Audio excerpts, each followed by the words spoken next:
How's it feel? Exciting. I mean, every player that we add for me is like one step closer to the reality of the team is here, the team is training, the team is playing. So I'm really excited right now. I'm buzzing. How much better is this team now than it was maybe an hour ago?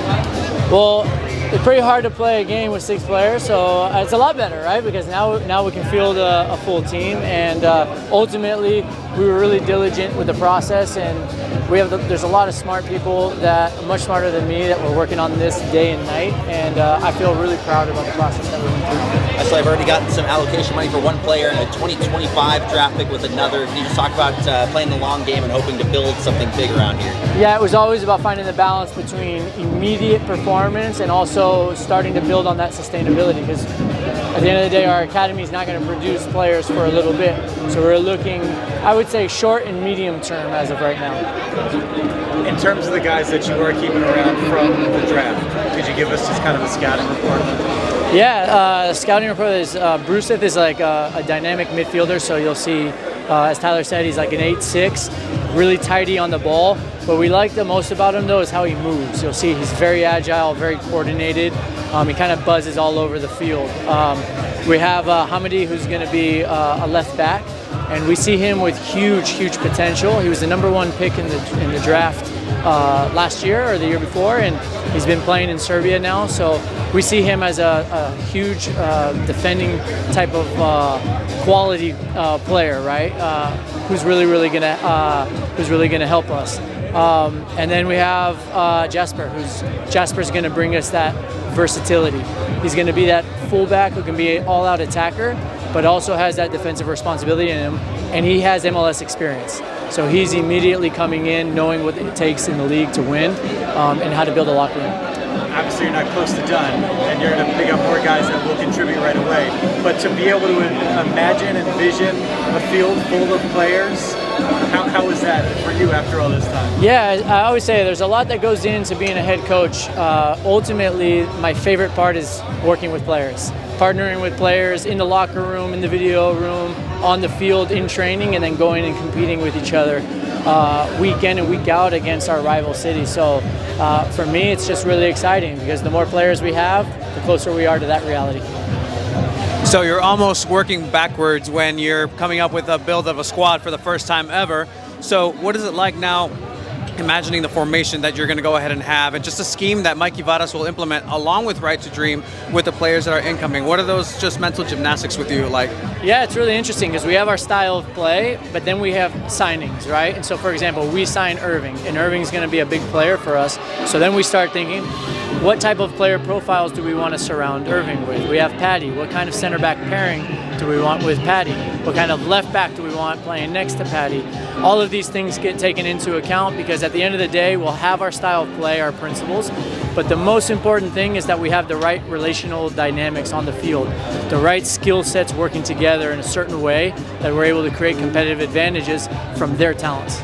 So I was asking Tyler a little bit, just some of the intangibles, because both of you come from this analytic point of view where you really break down a player and put them in the right positions. But what are those intangibles for Mikey Varas that you need to see in a player that's going to be key in order to make this team succeed? Yeah, very few players will have everything, right? But what do we look for? We look for a winner mindset. We look for experience in the league. We look for leadership qualities. All of them have to be good at training, and then they have to have a special quality. When we look at a player, we start from what's their special quality. If they have a special quality, boom, we know how they can fit in the big scheme of things. And so what is this first day for you kind of coming in, right? You're going to meet all the players when training starts, when preseason starts. What is that first day kind of outlook for you when you speak to these players in this group of what's being built here? Yeah, we set the tone from a group perspective, but long before we get into the building together, I will have had multiple conversations with every single player that we've signed. I will already laid the groundwork of building a relationship with them. So I've already done that with our currently signed players. And then what we'll do is now we start gearing towards the collective, moving from me to we and making sure that we all know what our responsibility is, setting the tone for the first few days in preseason. And then if I could switch to Spanish real quick, para una pregunta en español, la gente latina le encanta pues ver el fútbol pero que se gane. ¿Qué tipo de equipo estás haciendo ahorita con los jugadores que vienen y qué se espera la gente de San Diego con esta expectativa? Ya, bueno, nosotros jugamos este deporte para ganar, primero y principal. Entonces estamos acá para ganar. Ahora, el cómo ganamos y el con quién ganamos es importante para nosotros. Entonces nosotros queremos ganar con un cierto tipo de estilo. Queremos llegar, cuando la gente llega al estadio, se emocionan con el fútbol que ven. Tiene que ver un fútbol creativo, un fútbol agresivo. Ahora nosotros pensamos, cuando hay creatividad, hay calidad y hay agresividad e intensidad, las probabilidades de ganar van subiendo. Entonces lo que nosotros estamos buscando son jugadores que tienen esa mentalidad ganadora, pero que también tienen una calidad que cuando tenemos la pelota podemos proponer algo que vale la pena, digamos. Y la verticalidad que tienes ahorita con estos jugadores que ya están en el equipo se presenta para algo diferente para la MLS. ¿Qué es lo que le puede decir a la gente de estos jugadores que vienen, que pueden esperar y cómo van a jugar? Nosotros vamos a jugar con convicción con la pelota, que significa una posesión dinámico, con mucha movilidad en el equipo, que no tiene miedo de jugar por adentro, pero cuando esos espacios se cierran, estamos listos para tomar ventaja por afuera, pero lo que queremos hacer es jugar por adentro para liberar espacios para los jugadores creativos en la última línea, para después explotar para gol. En español e inglés, you saw what Galaxy did, champions, you're going to face, that's your first test. ¿Qué es lo que te emociona de ver a un Galaxy enfrentar a un San Diego FC? No, bueno, yo me emocioné porque yo quiero empezar contra los campeones. Entonces veo que Galaxy gana el campeón y yo digo, bueno, eso es un perfecto primera página para nuestra historia. Y nosotros vamos a hacer todo lo posible en la pretemporada para llegar muy bien en ese partido, respetando que es un equipazo también allá, que está bien dirigido. Y nosotros queremos jugar contra los mejores. Entonces esto para mí es perfecto. I got one last one. Do you have any prior rapport with any of the players that you guys are keeping? What I would say as of right now, no. So what I have though is like the football world is so small. So it's all like 1 degree of separation. So we all know somebody. Like with one phone call, they can know all about me. And with one phone call, I can know all about them, which is kind of the beauty of the sport. But we could potentially be getting players that there are report, but as of right now, no. Yeah. My own curiosity. Yeah, no problem. What do you view as your biggest need as you enter into free agency in the international window? Biggest need? Yeah, I mean, I think the next step for us is to get our second DP right. We know in our league, when you get your DPs right, you're competitive. At the same time, we're looking for a couple more value-based assets that make sure that those DPs have the best chance of being successful. You do those two things well. You look at all the last champions, that's what happened. You look at Galaxy and you look at Columbus, the last two, they got their DPs correct. The guys who were supposed to go got numbers, and then they had value-based assets. They had guys like in Columbus, Schulte, Edmondson, these guys that are like maybe weren't so obvious, but that produced at a high level. Do you see them at specific positions of need? Yeah, I think right now we're looking at the right wing position, we're looking at the number 10 position, and we're looking at the number 8 position. So filling out the next layers of that front line, right? Right winger and then the two quote-unquote attacking midfielders. Beautiful. Best of luck. Thank you. Thank you. Appreciate it. Thank you. Thank Muchas gracias. Appreciate it. Good job. Thank you so much. All right, huh? I can't wait.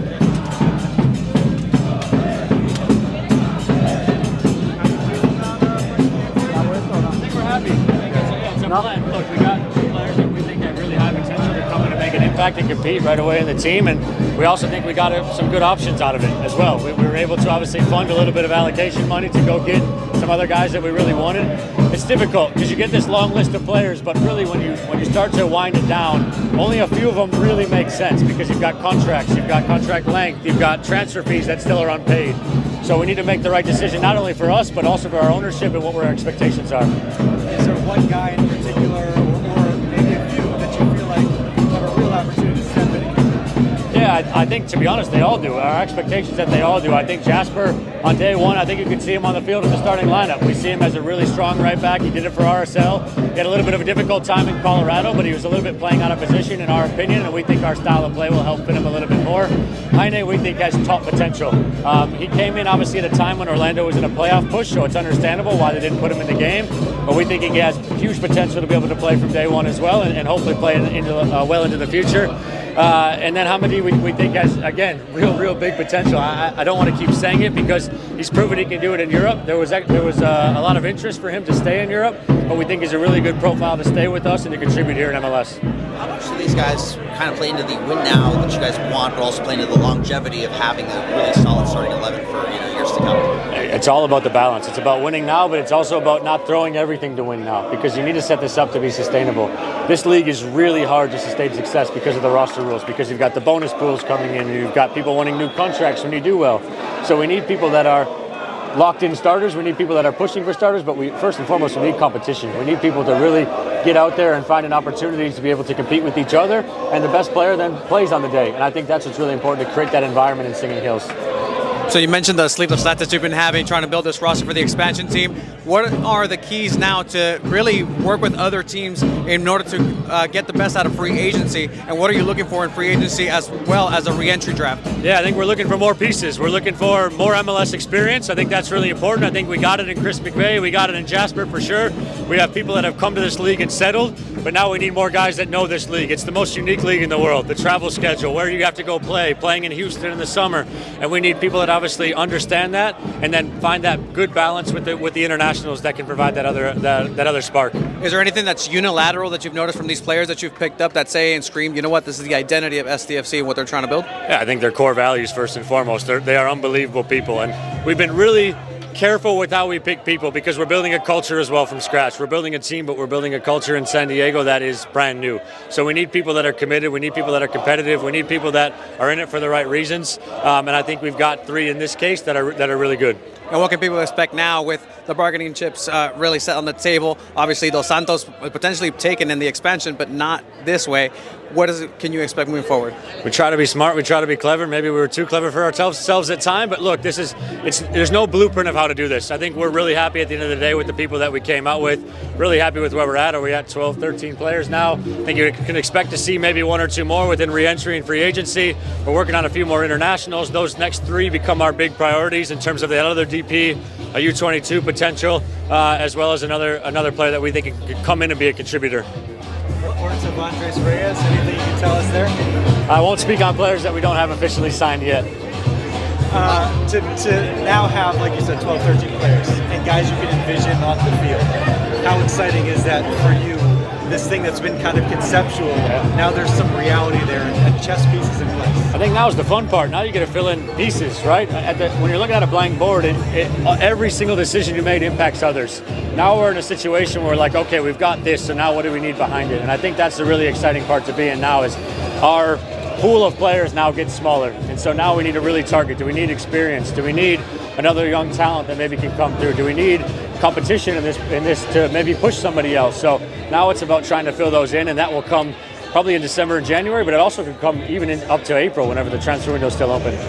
How was the reaction of just some of these players finding out that they're coming to San Diego, knowing what you guys are trying to build, and speak to that? Yeah, it was great, to be honest. We had a chance to FaceTime some of them. I FaceTimed CJ whenever he was on his way to the Benfica Champions League game, and he was so pumped. Obviously, he's really excited. He's like, I just want to get there.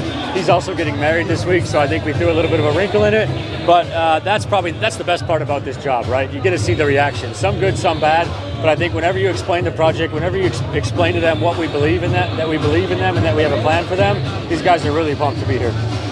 And then one last question with the analytics side of things, right? You're very much on that front.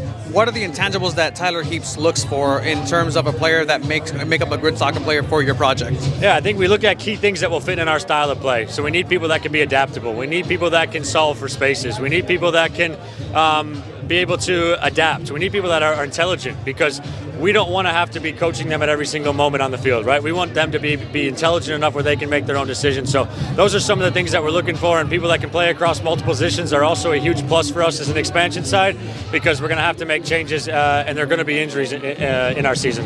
How did you take that Galaxy victory, and what does that really inspire you for next couple months? It's amazing. Look, Galaxy, fair play. Will Kuntz has built an incredible team there. Fair play to them. Fantastic run. They have unbelievable footballers. And what a measuring stick for us, right? We get to go up the road and play them away in the opener. You can't ask for much better. It'll be a really clear idea of where we're at, but it'll also be a really good learning experience for us. How good is this team right now? Tomorrow? knowing that there are pieces to fill, and you've, I'm sure, got plenty of ideas in your mind, but as far as the foundation goes? I think we got really good players. I think we have really good players that complement each other very well. I think now you can start to see the spine start to take shape. I think we've got a really good center back pairing for this league, people that complement each other in terms of Patty and potentially the new one that's coming. We've got some goalkeepers now that are going to be eager and challenging to compete for that number one job.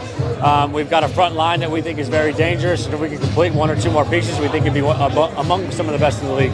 And how soon, with free agency opening, do you guys expect to be active and continue to add? There'll be conversations starting tomorrow. I think there'll be we have some calls to make. Hopefully we can reflect on where we're at now and really go back to the drawing board and say, okay, what's next? I think we have some priorities from outside the league, but we do need to go through those lists that are now still available and figure out what's to come. Does outside the league include Liga MX? Yeah, look, we're open to everything. We're open to every market. There's some really talented players there. We're trying to find, again, that right balance, and it's got to make sense from a contract standpoint. It's got to make sense from a personality standpoint, and also from a timing standpoint. I think timing is everything in football. We're in a winter window where we don't really align with the rest of the world at times. So we need to be patient. We need to make sure that we're making the right decisions for the whole organization. Thanks, Alex. Thanks so much.